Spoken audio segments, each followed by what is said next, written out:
कफन। मुंशी प्रेमचंद की कहानी। सर्दियों का समय था। एक झोपड़ी के दरवाजे पर बाप बेटा बुझी हुई आग के सामने बैठे हुए थे।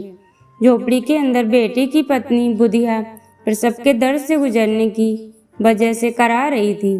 कभी हल्की तो कभी जोर से उसके मुंह से चीखें निकलती थीं। उसके कराने की आवाज और चीखें सुनकर दोनों बाप बेटे का दिल सहम जाता था। बधिया के ससुर घीसू ने आधी रात तक चीखें सुनी और फिर थक कर कहा कि ये बचेगी नहीं।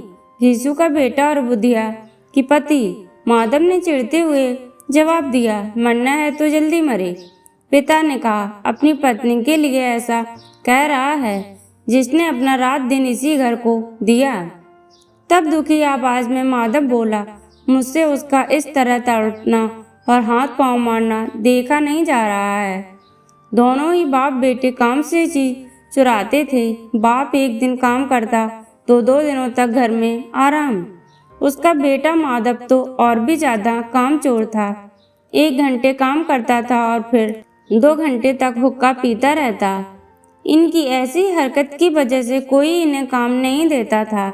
ऐसा नहीं था कि गांव में काम की कोई कमी थी, लेकिन घर में जब तक खाने के लाले ना पड़ जाएं, तब तक ये काम के लिए घर से निकलते नहीं थे। पूरी झोपड़ी में 4 बर्तन और कुछ फटे हुए कपड़ों के अलावा कुछ भी नहीं था। दौलत के नाम पर यही था इनका।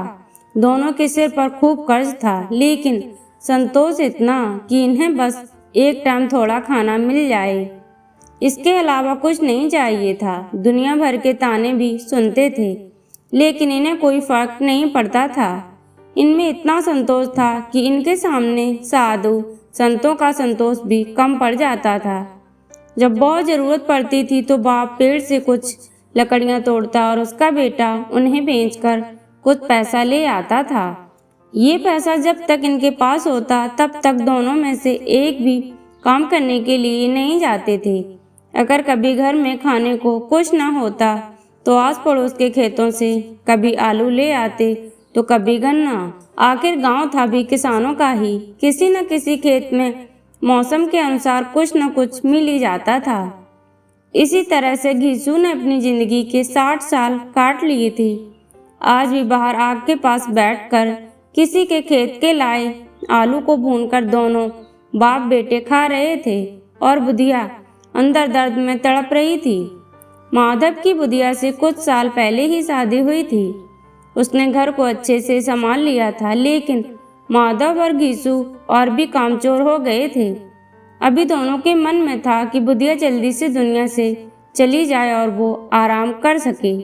आग में भुना हुआ आलू छीलते हुए घीसू ने अपने बेटे से कहा कि अपनी पत्नी को अंदर देखकर आ जाओ। कुछ हो गया तो पैसा भी नहीं है कोई काम करवाने के लिए। घीसू के बेटे ने जाने से इनकार कर दिया। उसे डर था कहीं उसका पिता सारे आलू ना खा जाए। वो बोला कि मुझे डर लगता है, आप ही अंदर जाकर क्यों नहीं देख लेते। माधव के पिता घीसू ने जवाब दिया, कैसा डर, मैं बैठा तो हूँ यहाँ। तुझे पता है जब तेरी माँ बीमार हुई थी मैं उसके पास 3 दिन तक बैठा था। अगर मैं अंदर जाता तो उसे शर्म आ जाएगी। ससुर हूँ उसका, वो कैसे मेरे सामने हाथ पांव पटक पाएगी। जवाब में माधव ने कहा, बच्चा हो गया तो क्या करेंगे, हमारे घर तो कुछ सामान भी नहीं है।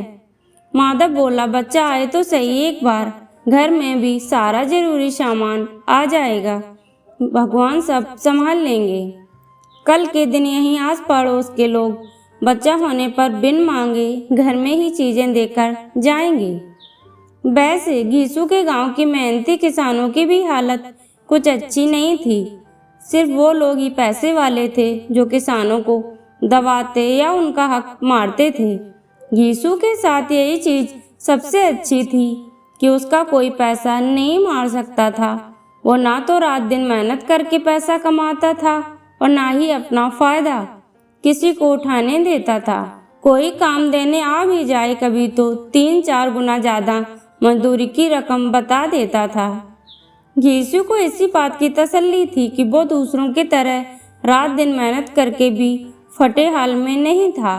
वो तो मेहनत करता ही नहीं था और अपनी जिंदगी को मजे से जीता था। उसके साथ के लोग मुखिया या गांव का दूसरा ओहदा हासिल कर चुके थे, लेकिन वो गरीब का गरीब ही था। इस बात के लिए गांव के लोग उसे कोसते थे, पर मजाल है कि घीसू को कुछ देर के लिए भी बुरा लगे। घीसू और माधव को भूख इतनी लगी थी कि वो गर्म गर्म आलू खाकर अपनी जीभ जला रहे थे। आंखों से आंसू निकल रहे थे, लेकिन पेट की आग बुझाने के लिए वो गर्म गर्म आलू को निगलकर उसकी आग को पेट तक पहुंचा देते। ज्यादा गर्म आलू खाने की वजह से दोनों की आंखों से पानी निकल रहा था, पर भूख तेज थी, इसीलिए दोनों में से कोई रुका नहीं। आलू खाते हुए ही घीसू को 20 साल पहले निकली ठाकुर की बारात में मिली दावत याद आ गई। उस दावत में जिस तरह से पेट भरकर घी में तली हुई पूड़ियाँ, कचौड़ियाँ और दूसरे व्यंजन खाने को मिले थे, वैसे दोबारा कभी नहीं मिला। यह सब सोचकर घीसू मुस्कुराया। तब तक आग में भुने हुए आलू खत्म हो चुके थे। अब घीसू और उसके बेटे ने हाथ धोया और दोनों सो गए। उधर बुधिया भी दर्द से करा ही रही थी। रात भर अच्छे से सोने के बाद जैसे ही माधव की नींद खुली तो सबसे पहले अपनी पत्नी को देखने के लिए गया, लेकिन तब तक उसका शरीर ठंडा हो चुका था। उसके पेट में बच्चे की मरने की वजह से बुधिया की भी मौत हो गई थी। माधव भागते हुए अपनी पत्नी के पास गया और उसे बुधिया का हाल सुनाया। यह बताते हुए माधव जोर जोर से रोने लगा और उसका साथ देते हुए घीसू भी हाय हाय करते हुए अपनी छाती पीटता तो कभी सिर के बाल नोचता। इतना शोर सुनकर आस पड़ोस के लोग दौड़ते हुए आ गए। सबने बुधिया की मौत पर शोक जताया और चले गए। अब माधव और घीसू रोने पर ज्यादा वक्त बर्बाद नहीं कर सकते थे, क्योंकि उन्हें कफन और लकड़ी का इंतजाम करना था। घर में तो इतने पैसे थे नहीं कि इन्हें खरीदा जा सके। पूरा घर टटोलने पर भी दोनों को एक पैसा नहीं मिला। थक हार कर दोनों रोते रोते गांव के जमींदार के पास पहुंच गए। जमींदार को दोनों काम चोरी की वजह से बिल्कुल पसंद नहीं थे, लेकिन वो दयावान था। उसने सोचा कि अभी गुस्सा दिखाने का समय नहीं है, इसीलिए जल्दी से जेब से 2 रुपए निकालकर उन्हें दे दिए। अब जमींदार ने पैसे दिए और यह सुनकर गांव के बड़े बड़े लोग भी मदद करने से मना नहीं कर पाए। सबने घीसू को कुछ न कुछ दे दिया। घंटे भर में घीसू के पास 5 रुपए अनाज, लकड़ी व अन्य जरूरी सामान जमा हो गया था। बस अब जरूरत थी तो कफन की। दोपहर का समय था। दोनों बाप बेटे कफन खरीदने के लिए 5 रुपए लेकर बाजार चले गए। घीसू ने बाजार पहुंचकर कहा, लकड़ी तो मिल गई है, तो अब एक हल्का सा कफन खरीद लेते हैं। अच्छा खरीद कर भी क्या करेंगे, उसे तो जलना ही है।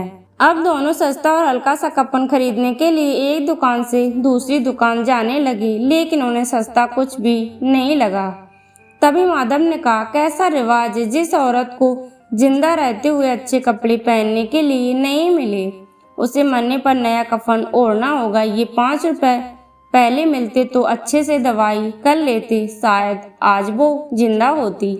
सूती, रेशम, हर तरह का कफन दोनों बाप बेटे देख चुके थे। दोपहर से शाम हो चुकी थी, लेकिन दोनों को कुछ भाया नहीं। तभी उन्हें पास में एक मैखाना दिखा। दोनों वहां गए और पहले एक बोतल ली, उसके बाद खाने के लिए चटनी, मछली और तमाम चीजें मंगाई। दोनों ने आज खुलकर खाया, इतना खाया कि 2 रुपए खत्म हो गए। घीसू बोला, बहू को कफन ओढ़ाते तो क्या होता, और जल ही जाता ना, कुछ भी बहू के पास तक नहीं पहुंचता। लेकिन आज इतना खा लिया है कि मन तृप्त हो गया। उसे हमारी दुआएं लगेंगी। बड़े लोगों के पास खूब पैसा हो तो वो नए कफन में फूंकते हैं। बेटे ने पूछा, जब लोग सवाल करेंगे कि कफन कहाँ है तो क्या कहोगे उन्हें? घीसू ने हंसते हुए कहा, उन्हें कहेंगे पैसे कहीं गिर गए और खूब ढूंढने पर भी नहीं मिले। भले ही लोगों को विश्वास न हो, लेकिन कफन वो खुद ही ले आएंगे या रुपए देंगे। अपने पिता की इस बात पर माधव भी जोर जोर से हंसने लगा और फिर बोला कि बहुत अच्छी थी बुधिया, जाते जाते हमें खूब खिला गई, उसे स्वर्ग में ही जगह मिलेगी। अब बचे हुए पैसों से घीसू और पुड़िया मंगवाई और साथ में अचार भी। मजे से दोनों पोड़ियाँ खा रहे थे। खाते खाते घीसू ने कहा कि हमारी आत्मा खुश हो रही है तो उसे पुण्य तो मिलेगा ही।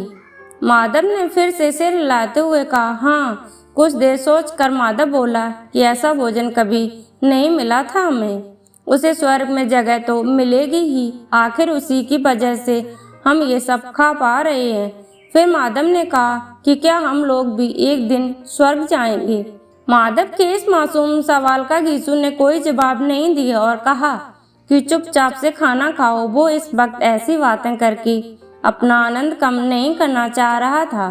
फिर माधव ने पूछा, अगर बुधिया स्वर्ग में हमसे पूछेगी कि मेरे लिए कफन क्यों नहीं लाए तो हम क्या जवाब देंगे? घीसू पूछने लगा, तुझे किसने कह दिया कि उसे कफन नहीं मिलेगा? बिल्कुल मिलेगा और बहुत अच्छा मिलेगा। कौन देगा सारा पैसा? तो हम खा गए। नाराज होते हुए माधव ने कहा। जवाब में घीसू बोला, वही देंगे जिन्होंने इतना कुछ दिया। बस इस बार पैसा हमारे हाथ नहीं लगेगा, लेकिन कफन जरूर आएगा। माधव जोर जोर से रोते हुए कहने लगा, स्वर्ग की रानी बनेगी मेरी पत्नी, उसने बहुत दुख झेला है यहाँ। पिता ने उसे चुप कराने की कोशिश की और कहा, रो मत, वो दुनिया के दुख से दूर चली गई। अब दोनों खड़े होकर गाना गाने लगे, नाचने लगे। सब उन्हें देख रहे थे, लेकिन उन्हें किसी से कोई फर्क नहीं पड़ रहा था। नशे में चूर बाप बेटे नैना झमकावे गाते गाते उसी जगह पर गिर गए। दोस्तों, हमें इस कहानी से यही सीख मिलती है, इंसान को काम चोरी नहीं करनी चाहिए, वरना जीवन को चलाना मुश्किल हो जाता है। साथ ही ज्यादा संतोष होने से जीवन में आगे बढ़ने की चाह ही खत्म हो जाती है।